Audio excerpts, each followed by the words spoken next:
Yvonne, I know the one who's most devastated by Tristan's passing is you. I'll do anything I can to help. So please, don't bottle it all up. Tom said, pulling me into a comforting embrace with a look of sympathy.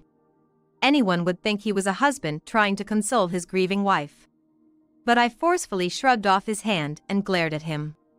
You'll do anything? Then go to hell. My unexpected response left Tom and my in-laws shocked and bewildered. What's wrong, Yvonne? Please, calm down. Anna, Tristan's wife, said with concern, but I kept my glare fixed on Tom. This was 13 days after my brother Tristan had died. Today, we had gathered at my in-laws' house to deal with the administrative and inheritance matters following my brother's death. Since my parents were no longer around, it was decided that Anna would join us in these discussions at my in-laws. My brother had left this world at the young age of 24. However, I knew the real reason behind his death, a reason Tom believed I could not possibly know. That's probably why he could so carelessly say he'd do anything. If he could do anything, my only wish would be for him to go to hell. If he could do anything, my only wish would be for him to go to hell. Better yet, take my brother's place in the afterlife. I told him to go to hell because I knew his true nature. Tom couldn't hide his disturbance from the words hurled at him. The in-laws looked at me with concern and confusion. Breaking the silence, my mother-in-law gently asked, "Are you okay? I understand you're grieving, but saying go to hell is unlike you, Yvonne. Is something the matter?" Before I could respond, Tom quickly interjected, trying to prevent me from speaking. Yvonne is just distraught because she's lost her only remaining family member to this world. It's understandable. Despite not knowing the real reason I was crying, Tom played the part of a considerate husband, which only made my feelings towards him grow colder.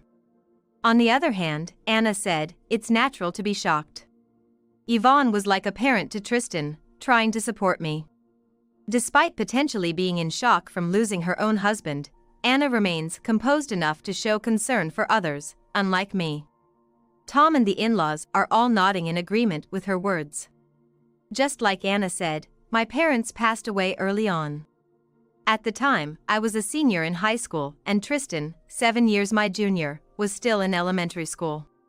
From that day on, without any adults to rely on, we only had each other to lean on for support. It was by sheer coincidence that Tristan ended up working at the same company as my husband, Tom, after graduating from college, where Tom became his boss. Since Tristan was Tom's brother-in-law, Tom took it upon himself to look after him, especially when he was a new employee. Tom, being the so-called elite, had Tristan, who was said to be on a fast track to success, accompany him to client meetings, proudly introducing him as my talented brother-in-law. Tristan was indeed brilliant, and Tom favored him for that.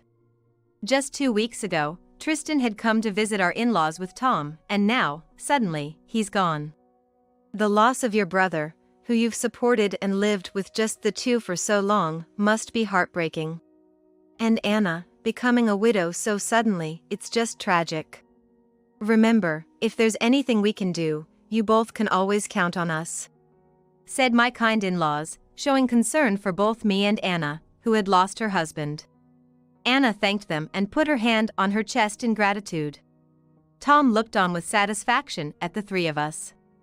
Watching Tom's behavior, I just wanted to end this charade as soon as possible. The nice family act is over here.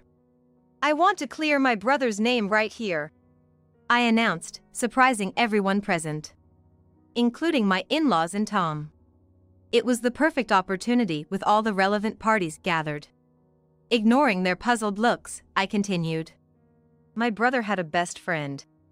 Before he passed, he entrusted him with a letter addressed to me. As I took out a letter from my bag, Tom's face turned anxious.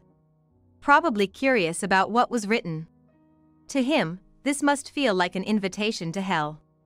Without paying attention to Tom's visible unease, I read the letter as calmly as possible, while Tom visibly paled as I went on. The room erupted into chaos upon hearing its contents. The letter began with an apology from Tristan to me and revealed several truths he had been too afraid to share. Those truths filled 3 pages. Dear sister, I'm truly sorry for not consulting you sooner. Not knowing what to do, and not wanting to burden you, I kept silent. I was being threatened by Tom, my boss and brother-in-law, and was paying him money. As I read that far, Tom interrupted, exclaiming, "That's a lie. None of that ever happened." He reached out in a panic, trying to snatch the letter from me, but I brushed him off. The in-laws were clearly confused. They looked at each other with disbelief, listening to the contents of the letter being read. Could it be Tom threatening Tristan? Could there be some mistake? It was only natural for the in-laws to doubt such a claim. Even I couldn't believe it at first. Especially since Tristan had visited their home with Tom just 2 weeks ago. The last time we saw him, Tristan seemed just as usual, nothing seemed out of the ordinary. I thought so too. I then shared what Tristan's best friend had told me. Tom used his position as a boss to threaten my brother. He said things like, "If you defy me, I'll demote you," or "With just one word from me, you could be fired just like that." Tristan knew how much I struggled with money and, having faced hardships himself, the threat of losing his job was significant. When the in-laws looked at Tom, he shook his head as if to say he knew nothing about it. Watching this, my father-in-law hesitantly voiced his thoughts. It's hard to believe Tom would threaten Tristan. If Tristan was as talented as he was, he wouldn't have had trouble finding another job. He could have gathered evidence and taken it to the company or the appropriate authorities.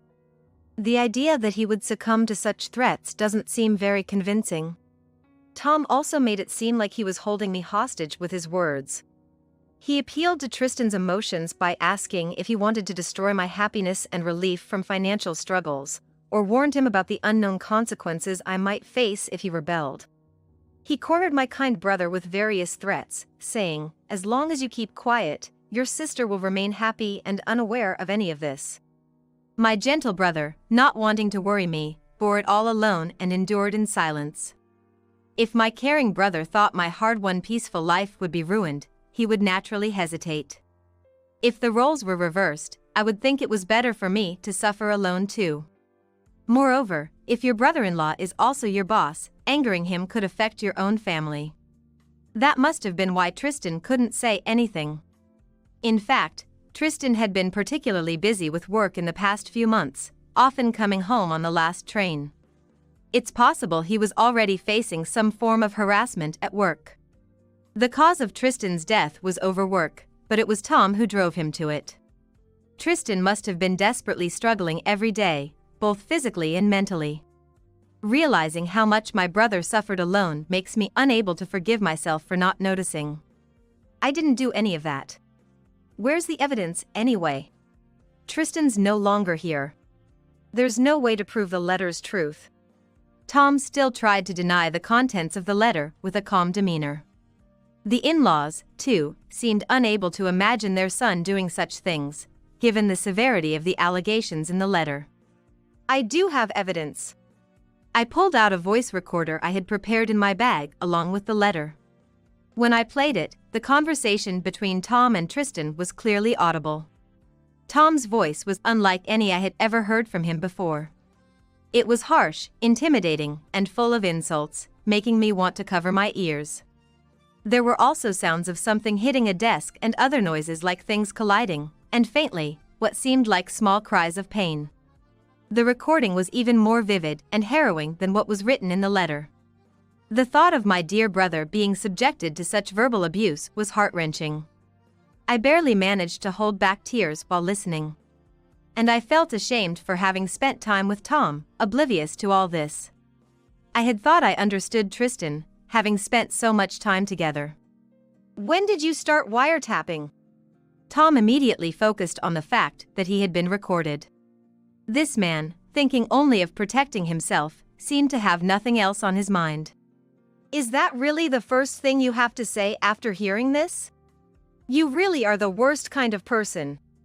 I was foolish not to see it. This voice recorder was given to me by Tristan's best friend, along with the letter. Tristan, unable to confide in me, had turned to his best friend. Following his advice, Tristan had been gathering evidence. The in-laws were shocked, to say the least, hearing their son's voice on the recorder. No wonder. The menacing tone and content of the conversation were unimaginably cruel, akin to something you'd expect from a criminal organization, a far cry from the Tom they knew. What in the world made you do something like this? My father-in-law asked Tom, his voice shaking, but Tom refused to admit anything. That might sound like me, but it's not. Think about it.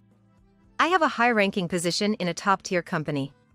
I earn far more than most of my peers, and thanks to that, Yvonne has been able to live comfortably. Why would I need to threaten a subordinate for money when I'm not struggling financially? It made sense, in a way. Tom's income was sufficient for us to live comfortably without me having to work. Thanks to his earnings, we could afford a condo and even take annual trips abroad with the in-laws. Even if we were to have children and our family grew, we could maintain a comfortable lifestyle on Tom's salary alone. It seemed illogical for him to resort to blackmail for money. That's when I decided to reveal another fact. Despite all your earnings, you were short on money, weren't you? I looked towards Anna, who had been silently observing everything unfold. Anna looked uncomfortable, her eyes darting around. I've already investigated that you and Anna were having an affair. You needed the money to lavish on Anna. It's ironic, isn't it? The money he was extorted being spent on his own wife. The affair with Anna? My father-in-law clenched his fists, looking like he was about to hit Tom. Tom, realizing his affair was exposed, widened his eyes in shock. Then, looking desperately at Anna for help, she awkwardly averted her gaze, saying nothing. It turns out the concern Anna showed me today was all a lie. Tristan had suspected Anna's extravagant spending and had a detective investigate her for infidelity. In his letter, Tristan wrote that he had hidden the investigation report in the house. Relying on the letter, I found and retrieved the report. I showed it to the in-laws. They flipped through the report with trembling hands. You both. An affair with your brother-in-law's wife. Not just betraying Yvonne, but such a betrayal. The in-laws were furious to learn about Tom and Anna's affair. Any remaining affection they had for their son seemed to have vanished completely. All the kind words Tom had said, like "I'll do anything I can," and his concern that I was shocked and distressed, turned out to be just an act, deepening my disappointment. Anna, what were you thinking? And with your brother-in-law, of all people. Tristan was working hard for you, wasn't he, despite his frail health? To betray him for this. Even when confronted harshly by my mother-in-law, Anna was unfazed, replying as if it were someone else's problem. I had no idea Tom was threatening my husband. She unabashedly continued. But let me make it clear, it was your son who kept insisting. I refused many times, but Tom wanted to attract my attention by bringing me luxury items and cash. I never said I wanted any of it. Anna boldly retorted to my father-in-law, with Tom cutting in. Don't lie. Anna, you always said Tristan's earnings were all for yourself. You were happy to accept the luxury items I bought for you. As Tom and Anna started arguing among themselves, I reiterated. I don't care about any of your excuses. You said you'd do anything, right? Then go to hell. For Tristan. Despite the evidence of extortion, Tom and Anna continued to deny their responsibility for Tristan's death, insisting it wasn't their fault. I get it. You both refuse to admit any guilt. But rest assured, you will face the consequences. With that, I made a phone call to the person. It was the person who had been advising Tristan and helping him out, his best friend. The best friend had previously given his business card to the in-laws. I'm a lawyer. Tristan was my close friend, and he confided in me about various matters. The in-laws looked at the business card they were handed, examining it. Hearing that he was a lawyer, Tom and Anna looked panicked. I have formally been instructed by Yvonne to prepare to sue Tom and Anna. Sue us? But it was all Tom's doing. It's because you always wanted luxury items that were in this mess. You were the one who cozied up to me because I have more money than Tristan. The blame game between Anna and Tom reignited, showcasing their foolishness. I really think they were two idiots. Both seemed incapable of seeing their own faults, only focusing on themselves. If they had admitted their wrongdoings and apologized sooner, maybe things could have been slightly better. Tom and Anna continued to embarrass themselves, only succeeding in raising everyone's anger. It seemed pointless to say anything more to them. Looking them straight in the eyes, I said, "I will fight this thoroughly since we have evidence of you extorting money and having an affair." Tom and Anna looked like they wanted to say something, but they fell silent when I firmly stated my position. "I cannot forgive you for deceiving not only Tristan but also Yvonne and your family. Do you even understand what you have done?"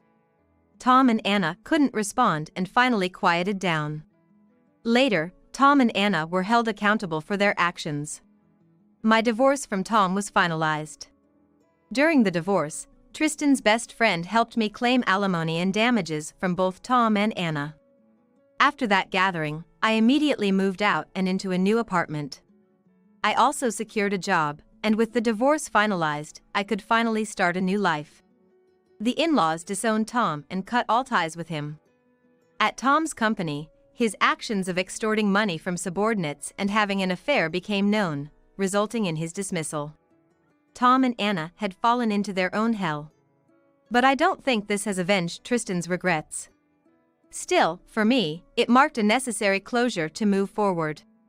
I expressed my gratitude to the in-laws who believed in me and Tristan's best friend who supported me. Then, the best friend said, "Tristan had entrusted me with another letter for you," and handed it over. The letter was filled with Tristan's gratitude for everything since our parents passed away, and his wish for me to find happiness. Tears I thought had dried up started flowing again, unstoppable. If only I had noticed my brother's troubles, maybe none of this would have happened. No matter how much I regret it now, it's something that can't be undone. The hardships weren't mine alone. After our parents passed away, my brother faced them too. He was just starting out as an adult. He was still young, and surely, both his work and personal life had many joys awaiting him. Things he hadn't been able to do yet should have been possible. As I read the letter, tears of regret started to overflow again. It was because of my brother that I managed to keep going up until now.